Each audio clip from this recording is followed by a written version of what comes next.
Grand alliance بن چکا ہے یا جو کل کی ملاقات تھی وہ صرف ابھی ابتدائی ملاقات ہے؟ الائنس کی جو فارمیشن اور اس کی جو تفصیلات ہیں وہ سب آپ کے سامنے آ چکی ہیں. ابھی پہلا جلسہ ہم کوئٹہ میں کرنے جا رہے ہیں انشاءاللہ عید کے فوراً بعد، تو وہاں سے ہماری تحریک کا آغاز ہو جائے گا.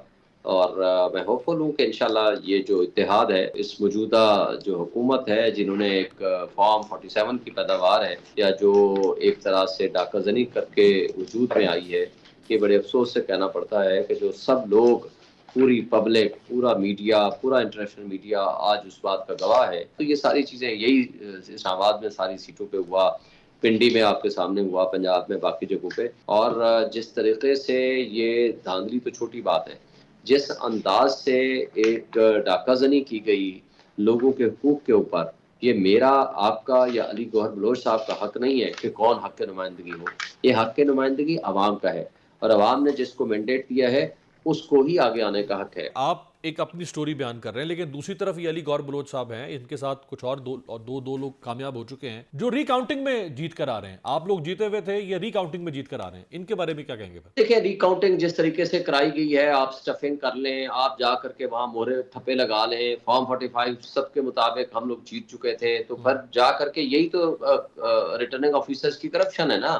اور الیکشن کمیشن جرائم کی آماج کا بنا ہوا ہے. اگر وہ ایک ہی پارٹی کو سپورٹ کرنے کے لیے، سارے کے سارے پی ٹی آئی کے لوگوں کو ہرانے کے لیے یہ حربے استعمال کریں گے، تو اسی بات کا تو ہمارا احتجاج ہے. سپریم کورٹ میں ہم نے 184(3) کی پٹیشن فائل کر دی کہ جی آپ جوڈیشل کمیشن بنائیں اور اس کی آڈٹ کرا لیں. آپ کے سامنے دودھ کا دودھ پانی کا پانی آ جائے گا. جو جیتا ہے اس کو دے دیں، جو ہارا ہے اس کو ہرا دیں. حکومت کی جس بھی شخصیت سے ہماری بات ہو، اس کے پاس ایک ہی حل موجود ہے، اور وہ یہ کہ آپ جو روایتی طریقہ کار ہے پاکستان میں رائج یعنی ٹریبونلز کے ذریعے سے، آپ اسی کا استعمال کریں. آپ احتجاج کیوں کر رہے ہیں؟ آپ شور کیوں مچا رہے ہیں؟ اگر آپ کو ٹریبونل سے انصاف مل جائے، اس پہ جتنے بھی سال لگیں پھر دیکھیے گے، لیکن اس کے علاوہ آپ اور کچھ نہیں کر سکتے اور نہ کرنا چاہیے. وہ اپنا یہ نہیں بتاتے کہ آپ بتائیں کہ آپ کیسے جیتے ہیں. وہ ڈاکہ زنی کر کے بیٹھ جائیں، وہ کہتے ہیں کہ ہمارا حق ہے. وہ الیکشن کمیشن جو جرائم کی آماج گاہ بنا ہوا ہے، اس کے اوپر جو سوالیہ نشان اٹھتے ہیں، وہ کہتے ہیں ہمارے اوپر الزام کیوں لگاتے ہو؟